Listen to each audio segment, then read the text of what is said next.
자, 겁의 럭키 앤 언럭키 박스. 소담. 그거 전에 봉화 후일담. 아, 봉화 후일담 먼저 짧게라도 얘기하고. 물론 우리가 이미 봉화 후일담 얘기를 하고 있긴 했는데. 네. 계속 하긴 했죠. 아니, 그 교수님이 올리신 거 있잖아요. 네. 야, 그 경찰을 뒤에서 찍은 사진을 보니까 여러분 제가 덩치가 좀 크잖아요. 그리고 우리 당근 PD가 저만 해요. 저만 한데 그 이제 저희를 공항까지 픽업을 해다 주시기로 했는데 그분께서 그 차가 뭐였지? 모닝이었나? 모닝. 네. 모닝 물론 저는 오래된 클래식카들 좋아합니다. 근데 그 차가 우리를 버틸 수 있을까 걱정이 너무 되는 거지. 모닝 한 10년 정도 타신 거였었어요. 탔는데 근데 의외로 되게 잘 나가더라고요. 이게 아직 매뉴얼 드라이빙. 네, 수동이었어요. 수동. 네. 연비도 좋고 굉장히 좋은 차였는데 다만 이제 걱정이 되는 거지. 와, 나하고 저 형이랑 짐 실으면 다 합쳐서 한 400~500km 나갈 텐데 이 차가 이걸 버틸 수 있을까? 나는 거의 무슨 네. 슈퍼카인 줄 알았어요. 땅에 붙어서가 앞에 턱 있으면 큰일 날 뻔했어요. 어쩐지 차가 무게중심이 굉장히 낮더라고. 그리고 우리가 갈 때 비행기가 굉장히 신기한 일이 있었잖아요. 예. 전 비행기 뭐 많이 타보진 않았습니다만 이런 일은 처음 겪어봅니다. 그렇죠. 예. 착륙하다가 우와! 진짜 영화 찍는 줄 알았어요. 영화. 진짜. 이거 비행기가 이 활주로에 내리다가 갑자기 풀가속을 하더니 다시 뜨는 거예요.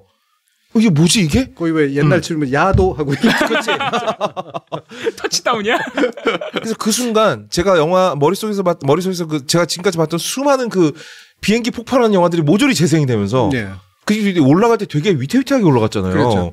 야, 이게 무슨 일인가? 김해공항이 가끔 그런 일이 종종 있답니다. 진짜? 이게 그 활주거리가 짧아가지고 그래서 아마 좀 짧게 내렸기 때문에 다시 올라갈 수밖에 없었던 것 같긴 한데 그래서 종종 일어나는데 저는 왜 잠시 이렇게 막 올라가면서 네네네네. 기장의 머릿속에 뭐가 떠오르니까 뭐라고 말하지? 어떻게 뭐라고 말하지? 잘 얘기했다고 하지? 뭐 이런 거 있잖아. 그거 막 짐작하느라고요. 승객 여러분 재밌으셨죠? 뭐 깜짝 선물입니다. 네, 그 얘기했으면 내가 기다렸다 한 대 치고 왔을 거예요. 교수님께서는 민원연 행사 어떠셨어요? 그게 뭐 일종의 저는 원래 좀 다니던 거니까. 네. 근데 우리 팀이랑 같이 가서 되게 좋았어요. 저도요. 사실은 팀하고 우리가 같이 밥도 이렇게까지 잘 못 먹고. 네네네. 이렇게 같이 앉아서 얘기하고 막 이럴 만한 기회가 적은데 그래도 이게 하룻밤 사이에 만리장성 쌓는다고. 네네. 실제로 이렇게 하룻밤을 같이 보내는 거 굉장히 중요한 거라고 전 생각을 하거든요. 그럼요. 예. 그래서 뭐 물론 시답자는 얘기로 하룻밤 보내긴 했지만 시답자는 얘기 진짜 많이 했죠. 근데 이제 다 같이 이렇게 다들 바쁜 사람들이라 그게 어려운 일인데 그래도 팀으로 움직였다라는 게 저는 제일 좋았고요. 거기 또 HTV 계신 분들이 많이 오셨잖아요. 정말로 많이 오셨죠. 네. 근데 거기서도 다들 위로받고 갔다. 그리고 실제로 만나니까 좋다. 이런 거. 우리가 코로나 때문에 잊고 있었던 것들. 그러니까 너무 물론 맨날 만나야 된다는 건 싫지만 가끔씩 오프라인으로 만나고 이렇게 눈길을 마주치기 이런 건 정말로 중요한 일이거든요. 그렇습니다. 네. 저는 그거를 다시 한번 확인하는 계기였어서 상당히 좋았습니다. 그리고 저기서 이제 아는 척 해주시고 제가 원래 교수님 잘 아시겠지만 제가 방송할 때의 거의 없다랑 실제 생활인 거의 없다는 완전히 다릅니다. 저는 극 아이예요. 누가 저 알아보는 것도 별로 좋아하지 않고 이게 내 시간을 갖고 있는데 누가 방해하면 되게 싫어합니다. 완전 짜증내는 스타일인데 그래서 제가 표현을 잘 못했어요. 근데 뭐 커피 사러 나갔을 때도 알아봐 주시고 계속 왔다 갔다 하는 동안 계속 알아봐 주시고 너무 잘 보고 있다라고 그거를 댓글로 보는 것과 정말 사람의 목소리로 듣는 건 약간 차원이 다른 문제더라고요. 너무 좋았습니다. 저도. 우리도 좋았죠? 너무 행복했죠. 저는 누가 저 알아보는 거 되게 좋아하는 타입이거든요. 강아지 타입이야. 그래가지고 이런 경험을 할 때 이제 몇 번 되지도 않지만 사실 시민단체 할 때는 꼭 내가 유명한 사람이어서가 아니라 제가 시민단체 일할 때는 회원들하고 만나는 행사가 자주 있어요. 시민단체에서는. 그럴 때마다 그 이제 시민단체 회원분들이 진짜 너무너무 대단한 사람인 것처럼 나를 만들어주거든요. 엄청 칭찬해주고 고생한다 그러고 사실 이번에도 이제 비슷한 감정을 느낀 건데 그러면은 되게 행복하고 되게 그 기분이 좋으면서도 한편으로는 약간 이제 자뻑이라고 하실 수도 있는데 약간 무서워요. 그러니까 내가 너무 유명해져서 아니 너무 유명해져서가 아니라 신이 시험. 자폭 정도가 아닌데 그게? 이래서 솔직한 얘기를 안 하려고 그랬는데. 그러니까 맞긴 해요? 네? 아니야, 너무 유명해져서가 아니라 내가 이런 대접을 받을 만한 사람인가. 네. 뭐 그 훌륭한 자세죠. 이분들이 오히려 더 대단한 사람들 같은데. 내가 볼 때는 막 자기 생활도 하면서 시민단체도 막 하고 그렇죠. 동화도 오고 이런 게 그렇죠, 쉽지 않거든요. 봉우리 돈 벌려고 하는 건데. 그렇죠. 저는 돈 안 주면 안 가요. 돈 안 주면 안 가. 사실 가기 전까지 투덜투덜했잖아요. 그렇죠. 그런 것까지 얘기하시면 어떡해요. 이제 쓰레기 같잖아요. 그게 아니라 정말로 가기 싫었다기보다는 네. 머릿속에 생각이 많아. 그렇지. 실제 만나는 거죠. 거기 가서 할 일, 뇌가 분리가 되니까. 그러니까. 그래서 봉우리는 할 일 많아지면 무조건 싫어해요. 네. 숨기지도 못 알아봐요. 그걸. 그렇지. 너 너무 티나요. 네. 아무튼간에 아마 민원년 분들도 아셨을 거예요. 제 별로 안 좋아하는 거. 아무튼 그런 자격이 될 수 있는 사람인데도 우리 노력을 참 열심히 해야 될 텐데. 그리고 여기 또 우리 맛있는 거 많이 주셨어요. 우리 회원분들이. 회원분들이래. 네. 우리 회원분들도 계셨죠? 네네. 팬분들이 많이 주셨어요. 많이 주시고 너무 맛있었고 카라멜 드셔보셨어요? 수제 카라멜. 저 아직 못 먹어봤어요. 그걸 안 드셔보셨구나. 제가 그때 사인하고 있을 때 나눠 드셨구나. 저한테 주셨어요. 저한테 오셔가지고 주셔가지고. 그 제가 받은 거 봉우리가 받은 거 하나 모았죠. 그래서 이제 아마 여기 와 있을 건데. 저는 방송 끝나면 계속 먹었는데. 수제 캐러멜. 네. 그리고 빵도 맛있었고 너무 감사드리고 또 여기 이렇게 편지 써주신 분도 계신데 제가 또 검증된 사윗감이구나. 1등 사윗감이라는 얘기가 또 있어가지고 아주 자신감을 많이 얻었습니다.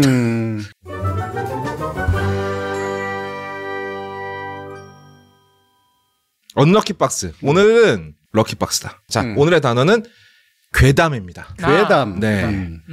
괴담이라는 단어 역시 우리가 이 어원이라든지 진짜 정확한 뜻을 알고 쓰느냐? 그렇지 않아요. 그냥 상대방이 좀 마음에 안 드는 얘기를 한다. 괴담이다. 과학적으로 증명되지 않은 헛소문이다. 억지로 이거 프레임 짜는 거다. 막 이런 얘기로 요즘엔 거의 그렇게 쓰이죠.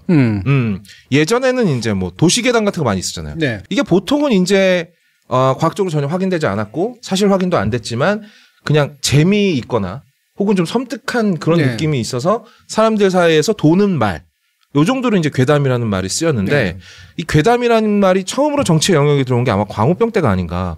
저는 그렇게 기억이 나는데. 아마도 그럴 거예요. 광우병, 괴담. 당시 이제 수많은 사람들이 광우병이 발생할 수 있다는 위험에 대해서 경고를 했습니다. 근데 그걸 이제 그 모든 이야기들이 괴담으로 싹 머리채 당겨져가지고 마치 이거는 사회적 불안함을 야기시키기 위해서 억지로 꾸며낸 얘기인 양 취급을 받았는데 실제로 영국에서 광우병 발병 사건이 있거든요. 광우병이 절대 존재하지 않는 사건도 않는 질병도 아니고 우리나라 사람들이 그렇게 촛불 시위 요란하게 하니까 협상을 다시 했잖아요. 아마도 그 영향으로 발생을 안 한 것 같은데, 그러니까 이거는 괴담이 아니잖아요. 그러면 그렇죠. 일단 괴담 자체도 물론 그게 어떤 의미인지를 얘기해야 되지만 괴담을 선포하는 권력이 중요한 거잖아요. 이거 괴담이다라고 찍어버리는. 그렇죠. 괴담이라고 말할 수 있다는 얘기는 되게 공세적인 위치에 있기 때문에 그런 얘기를 할 수가 있거든요. 약세적인 위치에 있는 사람이 저런 건 괴담이에요 이렇게 얘기해서 먹히지가 않잖아요. 안 먹히죠. 권력이나 뭔가 하여튼 권위나 이런 게 작동을 해야 괴담으로 찍어 누를 수가 있다고. 그리고 그런 위치에 있는 사람이 쓰는 언어이기 때문에 그래서 더 문제가 되는 거란 말이에요. 그거는 괴담의 어떤 괴담에 담겨 있는 일말의 진실성이 있을 수 있잖아요. 무슨 말이냐면 괴담이라고 부를 만한 게 있을 수도 있잖아. 그럼요. 근데 그때 괴담이라는 말을 썼을 때 생기는 그 단어의 묵중함이 있을 수가 있는데 아무 때나 괴담이라는 말을 쓰기 때문에 권력이 남용되는 거거든. 그래서 권력의 힘 자체를 빼버리는 거예요, 사실은. 이거는 마치 세대 호명 권력이랑 비슷하네. 그렇죠. 이야기의 장르를 괴담으로 바꿔서 찍어버리는. 그러니까 이를테면은 왜 며칠 전에 어젠가? 그 무슨 충북대 교수 한 분이 약대 교수인가 화학과 교수인가 뭐 먹겠다 말씀하신 분. 그게 자기 권위를 무너뜨리는 일이거든요. 그러니까. 사실 그 말씀 자체도요. 다 처리된 걸 가져오면 먹겠다라는 얘기거든요. 지금 미처 다 처리되지 못한 오염수가 나오는 게 걱정인데 처리된 물은 먹겠다. 그러니까 그런 거 자체가 또 자아 과잉이잖아요. 대학 교수고 내가 과학자야. 이걸로 지금 놔두고 나온 거거든요. 그렇죠. 내 권위를 가지고. 아니 세상에 모르겠어요. 그러니까 뭐 한국의 교수가 뭐 상대적으로 인구보다는 적고 과학자가 상대적으로 인구보다는 적지만 그럴 수밖에 없죠. 과학자란 이름 달고 교수란 이름 달 수 있는 사람이 몇 명뿐이 안 되나요? 그렇진 않지. 엄청 자기 많죠. 객관화가 좀 된 분이라면 여기에 대해서 내가 과학자란 이름 걸고 교수란 이름 걸고 나라도 얘기하겠다라고 하는 생각을 하면 그건 뭔가 의로움이 아니라 자기 과장이에요. 오만이군요. 네, 대부분의 경우는. 게다가 뭐 제가 늘 얘기했지만 방사능 안전 전문가도 아니잖아요. 맞아요. 심지어는 약대 교수라고 하니까 뭔가 약간 그냥 과학의 일부에 그냥 하는 거잖아요. 뭐 약대가 무슨 방사능 먹는 약 같은 거 만드나요? 아니죠. 저는 그게 제일 이상했어요. 그러니까 저는 사실 내가 그렇게 생각하는 게 너무 속 좁은 건가라고 생각하고 있었는데 아니 무슨 원자력 전문가도 아니고 아니 방사능 관련 뭐 그렇다고 해서 해 바닷가 관련 전문가도 아니고 아니 설비 전문가도 아니고 갑자기 약대가 너무 뜬금없이 느껴지는 거예요. 그렇죠. 그분이 말한 거에 그 수위가 너무 이상하다 높다 이런 걸 떠나서 제가 이런 비유를 좀 쓰자면 왜 이렇게 굳이 말하면 되게 막 스포츠 선수들 같은 경우에는 진짜로 잘하는 사람과 쫙 이렇게 막 있잖아요. 네네네. 티어가 있죠. 1티어. 거의 동네 그냥 씨름왕 정도 되는 급인데. 네. 저쪽에서 막 일본 막 이런 외국에서 막 무슨 장사들이 쳐들어왔어. 네. 아씨 나라도 좀 나서겠네. 나서는 느낌 같은 거 있잖아. 그랬다 바로 죽어. 그러면 이게 그 아까 교수님께서 말씀하신 그 호명 권력이라는 것 이것이 괴담이다라고 치부해버릴 수 있는 권력이라는 사람들이 결국 이렇게 평소 같으면 그냥 묻혀야 되는 목소리를 발굴해서 언론을 통해서 이제 퍼뜨리는 거잖아요. 저는 진정한 의미의 괴담은 이게 아닐까 싶거든요. 네, 그럼요. 이게 과학적으로 전혀 증빙이 안 됐잖아. 그리고 만약에 이게 괴담이다라고 얘기를 하고 싶다면 이것이 괴담이다라고 말하는 쪽에서 이게 얼마나 과학적으로 말이 안 되고 허무맹랑한 얘기인지 완벽하게 증명까지는 못하더라도 그렇죠. 근거는 될 수 있어야죠. 네. 뭐 가령 예전에 바베이도스에 관이 움직였던 사건이 있었어요. 근데 그거 사실 그냥 움직인 거란 말이에요. 누가 막 귀신이 와가지고 아니 귀신이 와서 할 일이 얼마나 많은데 겨우 관 움직이고 있겠어요? 그러니까 이런 거는 그냥 증명이 됐어. 그럼 이제 그 관이 저절로 움직이는 게 괴담이었어라고 말할 수 있는 거잖아요. 근데 지금 우리 정부에서 방사능 관련해가지고 괴담이라고 말을 하면서 결국 내놓는 얘기들이 되게 지엽적이고 단편적이에요. 그 누가 이렇게 말했다 카더라. 이런 거밖에 없어. 그러니까 제가 제일 불만인 게 그런 거잖아요. 아무 얘기나 그냥 특정 용어가 있으면 그 용어가 어느 때 쓰여야 제대로 힘이 사는가에 대한 일말의 고민도 없이 그냥 이렇게 품 안에 있는 카드 같은 거 아무거나 이렇게 이거 아니었나? 뭐 이러면서 꺼내는 것 같은 그런 느낌? 그럼 괴담이라는 말이 쓰여야 할 때 못 쓰이게 되잖아요. 그러면 진짜 쓰여야 될 때. 진짜 괴담들이 있잖아요. 근데 물론 실제 괴담이라고 하는 건 사실 이럴 때 비과학적인 어떤 거를 지칭하려고 쓰는 말이 아니었거든요. 괴담은. 저 사실 그걸 여쭤보려고 했어요. 괴담이 이런 때 쓰는 얘기가 맞나? 예를 들어서 처리한 오염수가 위험하냐 안 하냐. 그래서 위험하다고 주장하는 사람한테 과학적 근거를 들이대면서 이 농도가 이렇게 낮은데 위험하다는 건 이상한 얘기야. 사실관계가 안 맞아. 이럴 때 쓰는 말이 괴담이 맞나 싶더라고요. 그러니까요. 그게 너무 이상하더라고요. 그리고 뻑하면은 광우병 시즌2래. 광우병 시즌 한 20 나온 것 같아요, 지금. 맨날 광우병 시즌 몇이라고 그러니까. 이게 지금 국민의힘 쪽에서 굉장히 자주 사용하는 일종의 선동기법이라고 제가 전에도 한번 얘기했잖아요. 과잉하게 사태를 규정해.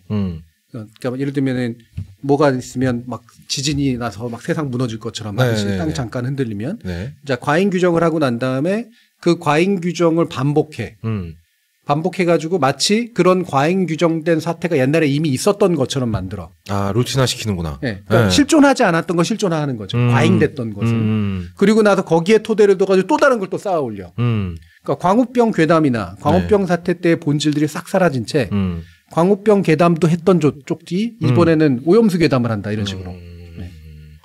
완전한 이게 전형적인 선동기법이거든요. 그러네. 12구 참사 때도 사실 온갖 괴담은 사실 언론을 통해서 나왔거든요.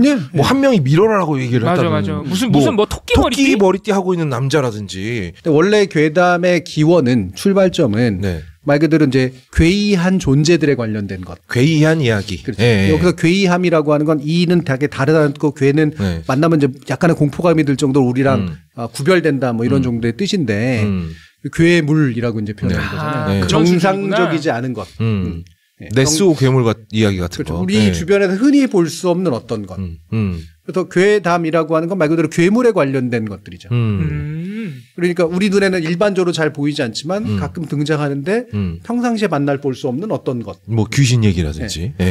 그래서 그게 대부분이 어떠냐면 다 같이 경험하지 못하는 어떤 현상이기 때문에. 그러니까 모든 사람들이 다 일괄적으로 겪어볼 수 있는 뭐 군대 갔다 오는 것처럼 그렇지. 그런 일이 아니라 인구 중에 소수만 소수만이 겪기 때문에 보편적으로 경험될 수 없는 것. 그래서 오히려 이상하게 믿음이 가는.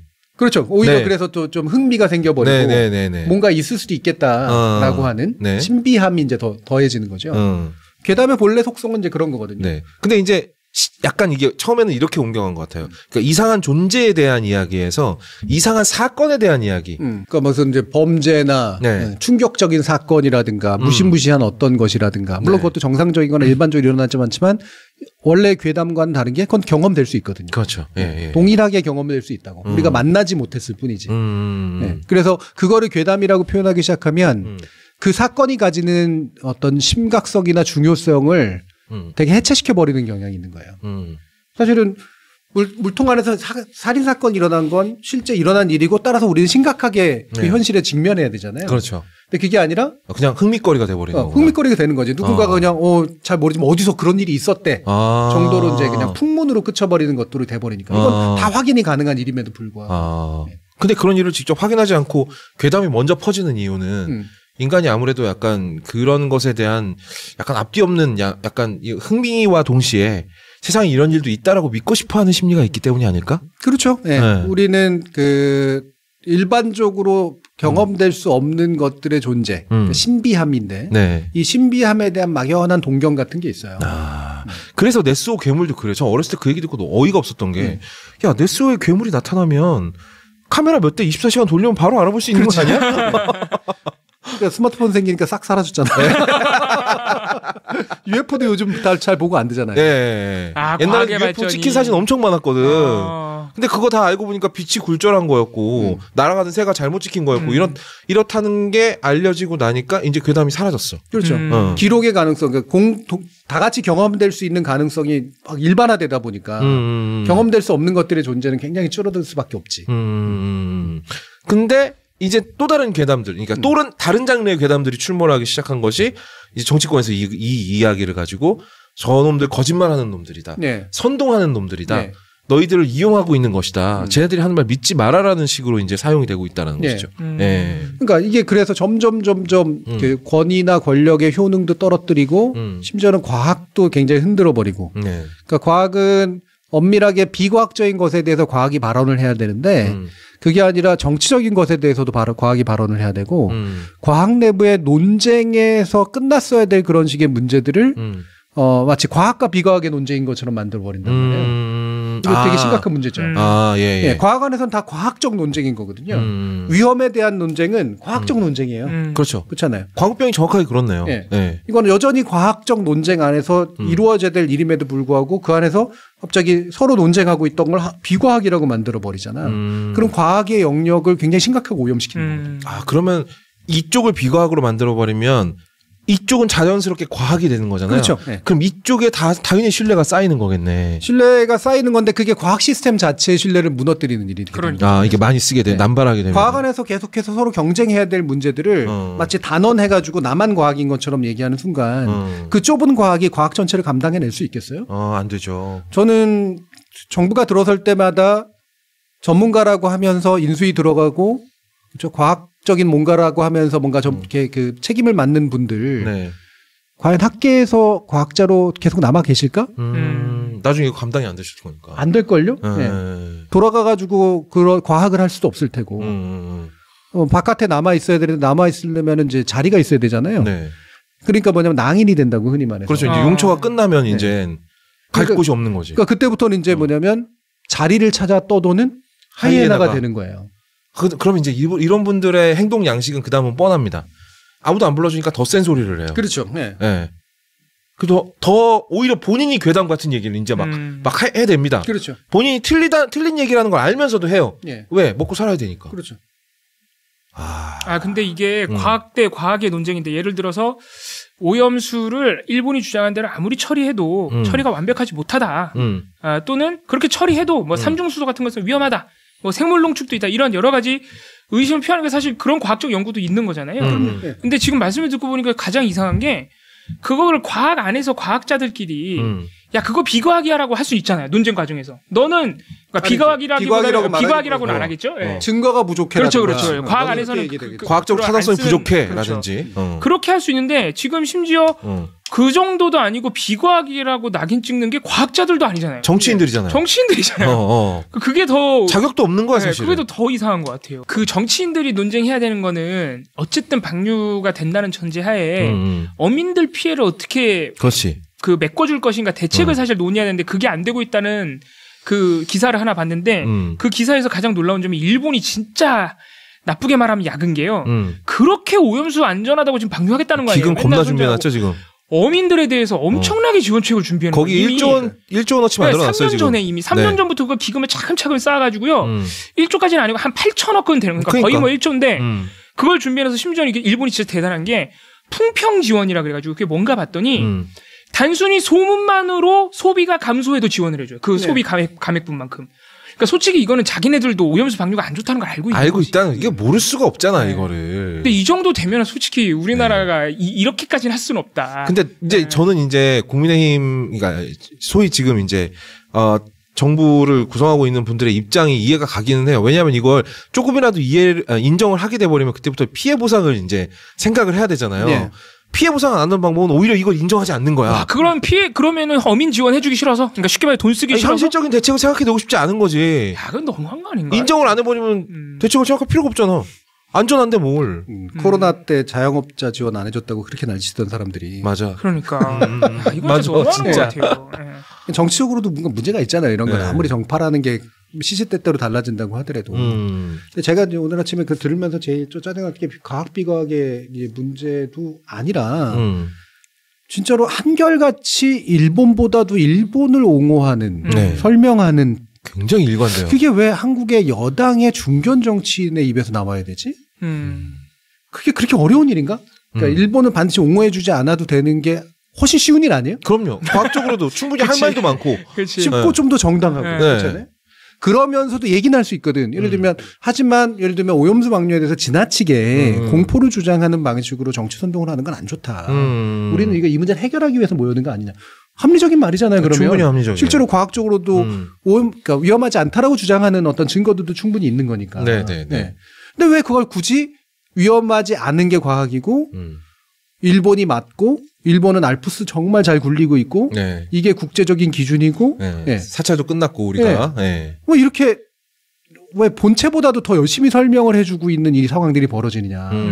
이게 제가 계속 외교 문제를 하면서도 계속 이게 한번 스탠스를 이렇게 정하면 특히나 우리나라 정치의 속성상 조금이라도 그 다른 논리를 가지고 이제 하나를 인정하게 되면 계속해서 먹혀 들어오는 게 있으니까 도미노처럼 계속 이렇게 무너지는 거죠. 그러니까 계속해서 이것 때문에 이걸 옹호해야 되고 이것 때문에 이걸 옹호해야 되는 현상이 생겨버리거든요. 그러면 일본 정부보다도 더 옹호할 게 많아져요. 그렇죠. 왜냐하면 일본은 일본 문제만 고민하면 되는데 넌 왜 일본 편 드냐는 얘기까지 들어야 되니까 이제. 근데 이제는 그것까지도 방어해야 되고 또 거기하고 연관된 국내 정치를 방어해야 돼 버리니까 실제 일본이 스스로를 옹호하는 것보다 훨씬 더 많은 것들을 설명하고 옹호해줘야 되는 상황이 벌어지는 거죠. 그래서 말이 강해지는구나. 제가 이제 그 뉴스공장 가면 제가 목요일날 뉴스공장 오늘니까 목요일날 뉴스공장 가잖아요. 그럼 제 앞에 이렇게 토론 2명씩 나와서 토론하는 코너가 있어요. 제가 뉴스공장 솔직히 말씀드리면 그 앞에 건 잘 안 듣는데 내 앞 코너니까 그건 어쩔 수 없이 싫어도 듣게 돼요. 그러면 이게 여당 쪽을 옹호하시는 분들의 어조를 보다 보면 사람을 관찰하게 되잖아요. 그러면 뭔가 내가 좀 당당하다 싶은 건 상대방 말이 다 끝난 다음에 반박을 합니다. 그렇죠. 네. 근데 야 이건 아무리 봐도 내가 할 말이 없다 싶으면 상대방 말을 계속 끊어요. 말이 못 나오게 끝까지 못 나오게. 상대방이 아무리 짜증을 내고 진행자가 그러지 말고 이 사람 얘기 다 끝나면 얘기하라 그래도 안 돼. 그거 뻔히 아는 거야. 내가 지금 엄청난 결례를 저지르고 있다는 건 알지만 저 말이 끝나게 내비두면 안 돼.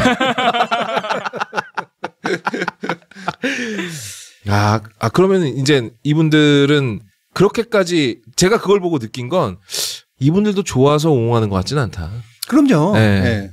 그러니까 이게 이제 그 예전에 소피스트들이라는 존재들이 했던 일들이거든요. 네, 소피스트. 교수님께서 거기서 말씀하셨죠. 언박싱에서. 그렇죠. 그러니까 소피스트라고 하는 게 궤변론자라고 보통 표현하는데 이 사람들은 논리적으로 굉장히 박식한 사람들이에요. 입장을 정하고 나서 그거를 옹호하는 거지. 소피스트는. 그래서 A라는 입장에서는 A를 옹호하고 B라는 입장에서는 B를 옹호하는데 이골이 나는 사람들이야. 그러다 보니까 이 사람이 결국은 어떤 일들을 해? 하도 그 짓을 하다 보니까 세상에 진리란 없는 거 아닐까? 내가 만들어내면 되지 않을까? 그렇지. 내가 만들어내면 되고 내가 어떤 입장에 서 있어서 그냥 내가 더 능력이 있어서 더 잘 변화하면 되는 거 아닐까? 굉장히 현대적인 지금 시대 같은 사고다. 네. 그렇지. 그러니까 이게 원래는 생각이 있어서 이것도 옹호하고 저것도 옹호하고 기술로만 하다가 기술에 빠져버리니까 애초에 실체가 없는 거 아니야? 라는 식의 생각으로 갑니다. 너무 기술만 연마하다 보니까. 네. 그래서 소크라테스가 소피스트를 욕한 거예요. 니들이 그 짓을 하느라고 진리라고 하는 것을 지금 까먹고 있는 거 아니냐. 근데 우리는요, 똑똑하다는 사람들 흔히 소피스트적인 함정에 잘 빠집니다. 왜냐하면 진리를 접근하는 건 훨씬 어려운 일이거든. 근데 진리가 있을까라고 생각하는 건 훨씬 쉬운 일이란 말이에요. 네, 그렇죠. 네. 의심을 갖는 것. 그리고 그걸 내가 꾸며낼 수 있다라고 믿는 것. 그리고 눈에 경험되는 현상은 훨씬 더 그것들이 많거든. 네. 이 사람은 이런 얘기고 저 사람은 저런 얘기했다. 저 기사는 이런 얘기고 저. 그렇죠. 그리고 그 기술의 화려함이 모든 걸 실체를 압도해버리는 현상들을 더 자주 겪거든. 고대 그리스에도 겪었던 얘기잖아. 그러니까 그거를 이제 그래서 그런 자기 자신을 이제 옹호하기 시작을 하는 거죠. 내가 이러는 건 다 이유가 있어. 진리 없음을 믿어야만 하는 자기 자신을 옹호하는 논리를 펼치기 시작하는 거예요.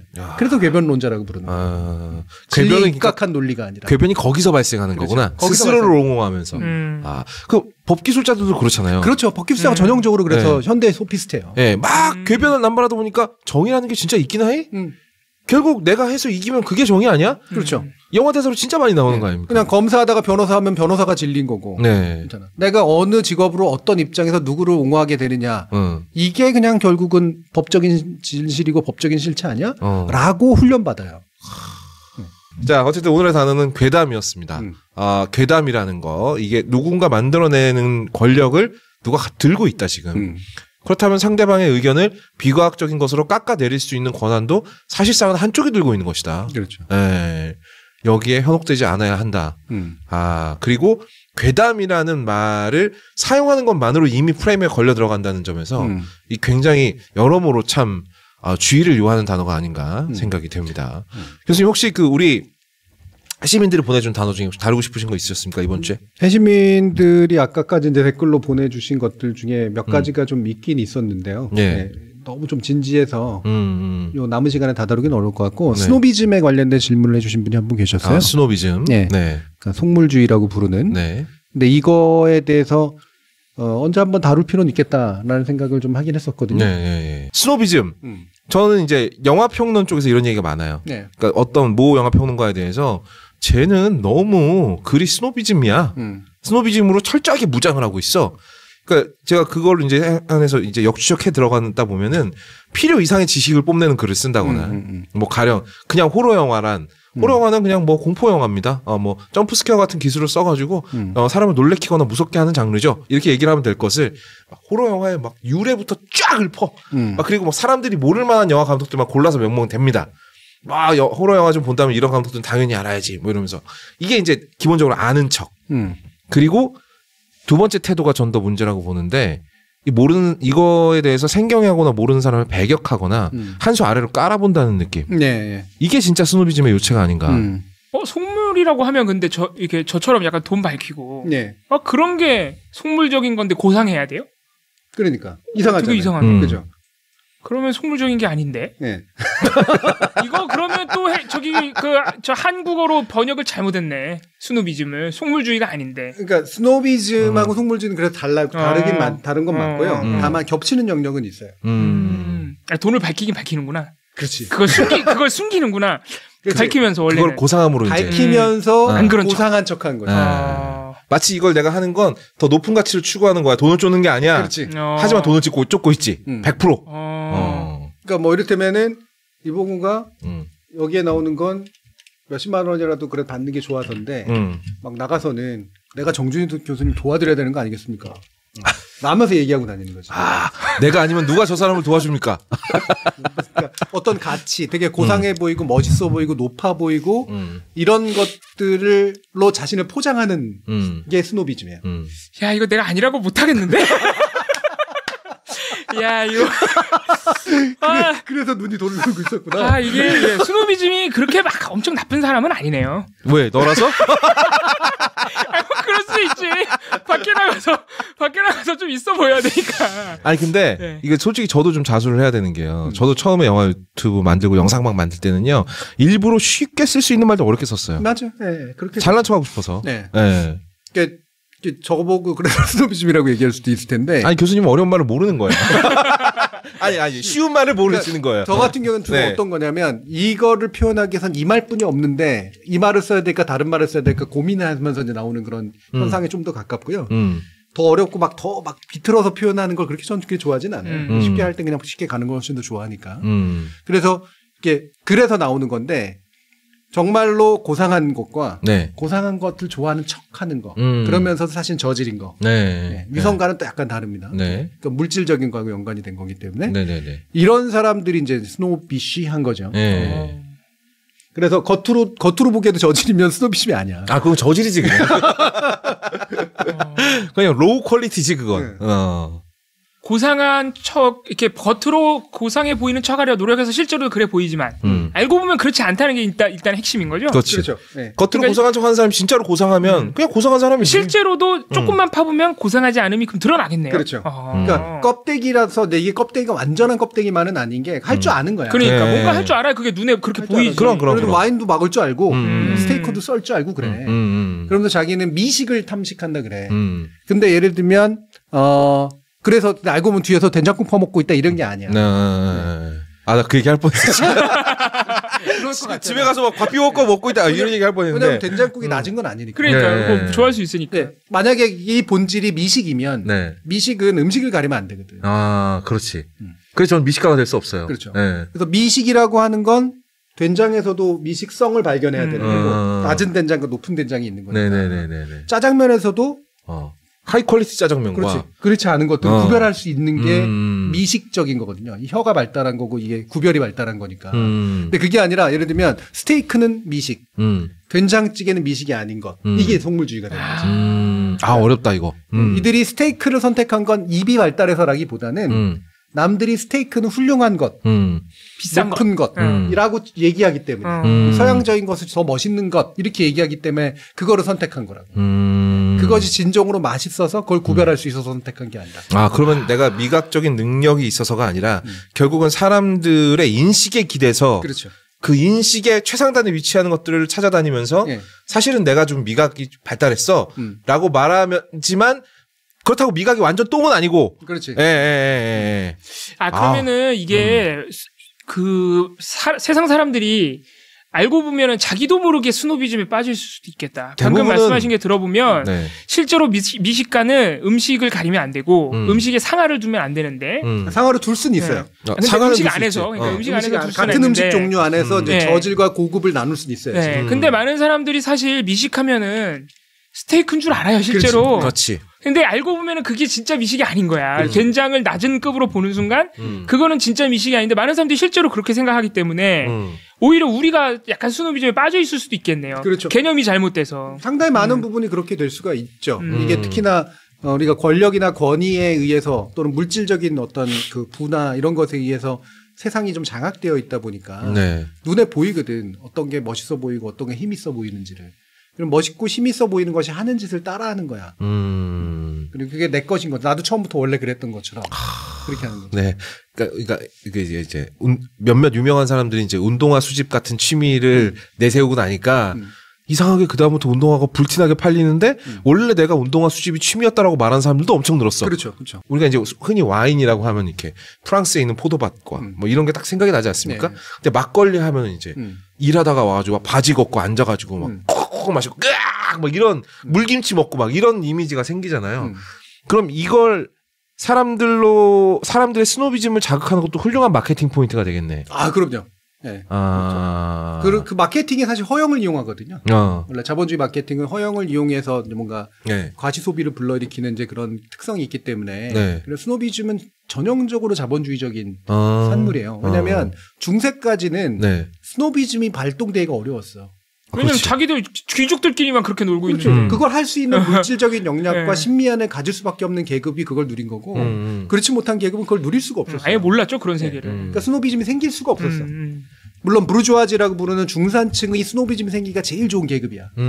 왜냐하면 눈은 높아져 있는데 물질은 그걸 뒷받침이 안 돼 있거든. 네. 그러니까 짝퉁이라도 사가지고 그렇죠. 예, 네. 그 어떤 기표라 그러죠. 그 상징의 어떤 것들을 따다가 내가 권력을 얻고 싶어하는 그런 마음이 보통 중산층들에서 많이 표현돼요. 그래서 중산층이 스노비즘인 경우가 많아. 상류층은 사실은 스노비즘이라고 얘기하기가 어려운 경우가 많아요. 상류층은 실체에 가깝거든. 네. 억울하지만 실체에 가까워. 근데 상류층의 모든 게 그렇다고 해서 그러면 실체냐? 그렇진 않거든요. 예, 상류층의 특정 부분은 실체에 가까울 수 있지만 그것 때문에 자기가 아무것도 모르는 걸 가지고 이렇게 또 하면 거기서부터 스노비즘이 생겨날 수가 있죠. 예를 들면 이탈리아 귀족인데 네. 프랑스 귀족이 하는 저게 멋있어 보여. 별거 아닌데. 네. 그럼 그거 쫓아해. 왜? 저건 프랑스 귀족이 하는 거니까. 이러면 이제 그때부터는 그들도 스노비즘이 생기지. 실제로 유럽의 다른 나라 귀족들이 프랑스 귀족 많이 따라했잖아요. 그렇죠. 네. 온갖 유행의 최첨단이 프랑스였으니까. 향수도 그렇고. 그럼 이제 귀족이라고 해서 스노비즘이 발생하지 않는 건 아니면 그럼 이건 어느 정도는 인간의 본능이겠다. 상당한 본능이죠. 네. 왜냐면 그리고 본능이고요. 이게 심지어 경제적으로 합리적이기도 해요. 스노비즘이. 그때 교수님이 그랬거든요. 그러니까 교수님을 포함한 많은 분들이 그렇게 얘기해요. 한국에서 외제차를 타는 게 과연 비합리적인 소비일까? 그렇지. 네. 그게 줄 수 있는 수많은 보상들이 있거든요. 네. 네. 백화점 가서 대접해주고, 그렇죠. 발레 파킹 같은 거 할 때 맞아요. 조심해주고. 네. 그리고 외제차로 바뀌면요, 그 주차 건물에 잘 안 집어넣어요. 하다가 긁힐까봐. 그렇지. 긁히면 피곤해지거든. 네. 그래서 외부 주차장을 이용해준단 말입니다. 네. 그럼 나중에 차 뺄 때 엄청 편하거든요. 네. 꼴에 제 차도 외제차라고 주차 타워에 주차하러 가면 옆에 세워주는 경우가 많이 있어요. 근데 제가 예전에 약간 좀 구식차 타고 다닐 때 그런 경우 절대 없었거든. 짤없이 그냥 넣으라 그랬거든. 그러니까 그런 거 다 따져봤을 때 그렇게 비합리적인 소비일까? 그렇죠. 경제적 합리성이 있어요. 왜냐하면 사실 귀족처럼 맨땅에 돈 엄청 투자하고 계급적인 지위까지 얻어서 그것도 오랜 시간에 걸려서 문화자본을 축적한다? 얼마나 돈 들고 시간 들고 힘든 일입니까? 맞아요. 클래식 막 듣고 있으면 클래식이 진정으로 좋아지려면 귀도 타고나야 되지만 굉장히 오랜 기간 동안 그거를 수련해야 되는 거잖아요. 그럼요. 사실 판소리도 정확히 그런 건데 불구하고. 근데 클래식이 더 아름답다라고 생각하는 게 스노비즘이긴 하지만 그럼 이제 선택하는 거야. 효율적인 걸. 이때 내가 가장 짧은 시간 안에 저 문화자본을 내가 획득할 수 있을 정도까지 가는 최단 거리가 뭘까? 그래서 경제적으로 합리적이라는 거죠. 교수님 그런 최단거리 강연 같은 거 하면 또 장사 잘 되겠네? 장사 안 되지. 야 교수님 맘만 먹으면 돈 벌 거리가 많구나. 5분만 하면 이렇게 될 수 있다 뭐 이런 거죠. 10분 안에 와인 전문가로 만들어 버립니다. 야 보리 어때 해봐. 10분 안에 언론 서칭 전문가로 만들어 드립니다. 나도 아직 아닌데. 나도 하루 종일 걸리는데. 저 친구 참 소소한 친구야. 그래서 원래 사기도 능력 있고 똑똑한 사람들이 치는 겁니다. 그건 맞는 말이긴 해. 아니 그래서 저기 리플리 같은 영화 보면은 주인공이 그 귀족 집안 애한테 가까이 가려고 단기간에 재즈 배우잖아요. 그렇죠. 그렇죠. 근데 그렇게 보면 진짜 재미없거든. 그렇죠. 그건 사실은 자기를 괴롭히는 일이지. 왜 좋은 건지도 몰라. 그리고 금방 발각나. 죽으라고 와인 먹으면 돈만 쓰고 사실은 겉 허영만 얻을 뿐이지 자기는 그렇게까지 즐겁지가 않아요. 저는 더 이상 와인 먹지 않습니다. 그래서 예를 들면 영국의 계급 문화나 이런 게 바로 스노비즘을 버리는 데서 시작해요. 그래서 영국의 노동자 계급은 전통적인 노동자 계급은 중산층을 경멸합니다. 경멸하면서 중산층 같이 안 하려고 노력하는구나. 그렇죠. 그래서 어디 계집애처럼 남자가 막 이러면서 빌리 엘리엇에 나오는 그 아빠의 모습, 그 형의 모습이 정확히 영국 노동 계급이 중산층의 스노비즘을 거부하는 태도예요. 발레 같은 거 하지 마. 이러면서. 네가 무슨 발레할 그 집안도 아니고 말이야. 기집애나 그걸 기집애나 하는 짓으로 이제 돌려버리는 거지 이제. 마초이즘으로. 심포도론이구나. 어차피 못할 거 아니까. 그러니까 우리는 권투를 하는 건데 권투는 육체적이기도 하지만 싸거든. 재밌기도 하고. 쓸모 있기도 하고. 그렇죠. 합리적인 선택이지. 그래서 허영이나 이런 것들 내가 접근할 수 없는 허영을 가지고 괜히 추구하느니 차라리 저거를 경멸하고 내 거를 그냥 소중하게 생각하자. 그러면 이제 사회가 완전히 양극화가 되는 거 아닙니까? 그게 단점은 그래서 계급 문화가 계층들이 계속해서 유지되고 그 안에서만 재생산된다라고 하는 단점이 있죠. 근데 장점은 쓸데없는 스노비즘 때문에 남을 멸시하고 경멸하고 자기를 치켜 세우려고 하면서 생기는 사회적인 어떤 비용은 줄어들어. 너는 너대로 살아. 나는 나대로 살게가 되는 거니까. 실제로 모든 럭셔리카 중에 최고의 자동차들은 전부 영국차잖아요. 롤스로이스, 벤틀리. 근데 그런 고급차들이 가장 안 팔리는 것도 영국입니다. 그렇죠. 그렇구나. 안 팔려요. 네, 왜냐면 노동자 계층은 아예 꿈을 안 꾸거든. 저런 건 다른 놈들이나 타는 거야. 자본가 놈들이나 타는 거고 우리는 튼튼한 픽업 트럭 막 이런 거. 아, 되게 재밌다. 가장 먼저 생산해냈으나 가장 먼저 퇴출됐군요. 그러니까 이것도 이제 나름의 합리적 선택인 거죠. 내가 계속해서 쫓아갈 수 없는 것들에 의해서 허영에만 매몰되어 있느니 차라리 그냥 내가 할 수 있는 것들을 좋아하면서 즐기자라고 하게 되면 사실 삶이 좀 더 윤택해지는 측면들이 있어요. 물론 이제 그 전통적인 노동계급 문화라고 제가 얘기했던 건 그게 깨졌죠. 그 깨진 게 신자유주의 때문에 깨진 거거든요. 네네네네. 결국은 그 단단한 계급을 깨뜨려 버린 거예요. 그들의 자부심의 근거를 깨뜨려 버린 거죠.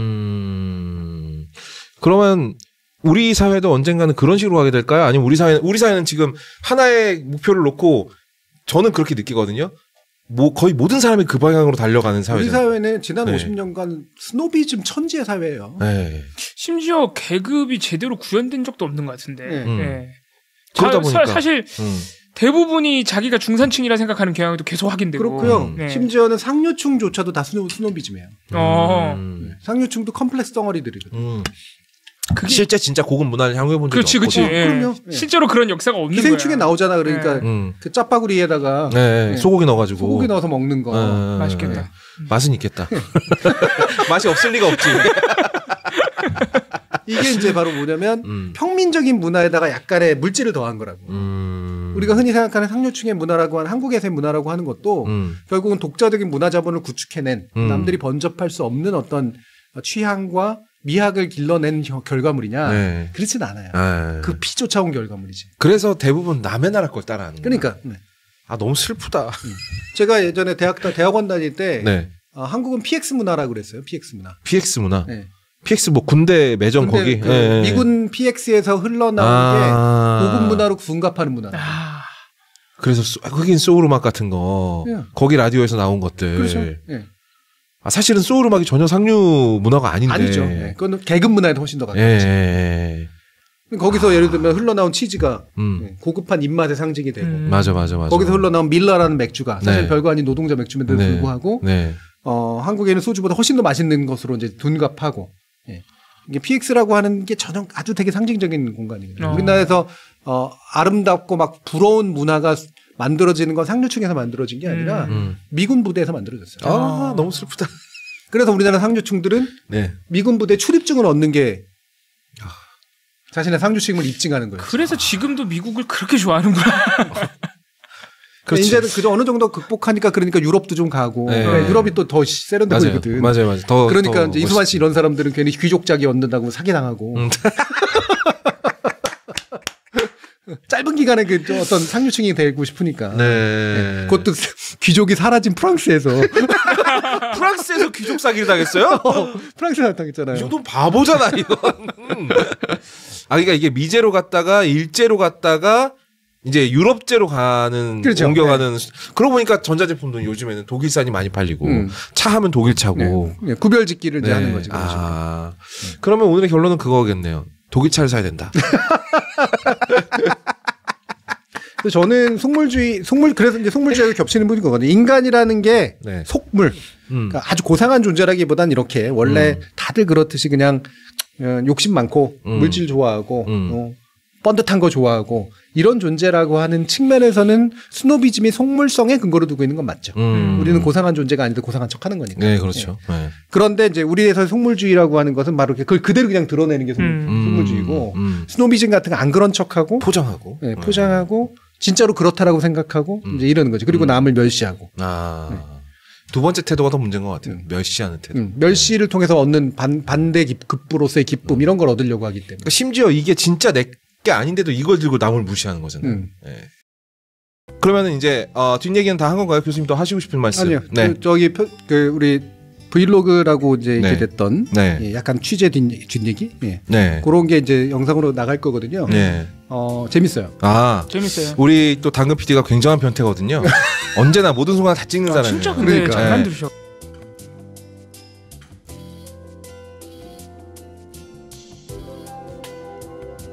사람 만나는 일로 돌아가겠다는 생각을 간혹 하거든요.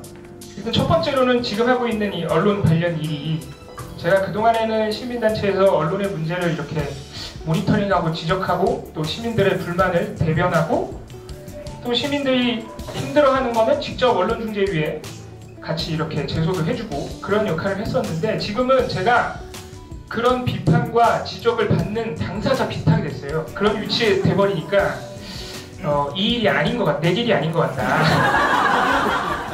이게 욕을 먹어야 되는 입장에서 실제로 욕을 먹습니다. 이렇게 방송을 하다 보면은 우리는 같은 사람인 것 같아. 같은 걸 보면서 기뻐하고 있어. 근데 제가 환상이라고 얘기했지만 그 환상은 좋은 환상이거든요. 아까 서사라는 표현을 썼는데 좋은 이야기잖아요. 근데 환상은 세상을 바꾸지 못하거든요. 세상은 반드시 내려가서 택배를 해야지 물건이 배달이 되고 막걸리 싼 농사를 지어야지 막걸리를 마실 수가 있는데 온라인이나 미디어를 통해서 세상을 바꾼다? 그것도 거짓말이라고 생각을 해요. 우리가 환상 속에서 비슷한 것들을 꿈꾸고 현실 속에서 구체적으로 만나서 그게 한 명이 됐건 두 명이 됐건 세 명이 됐건 그 몇 명과의 만남들을 만들려고 하는 거, 이 두 가지 사이를 왔다 갔다 해야겠다.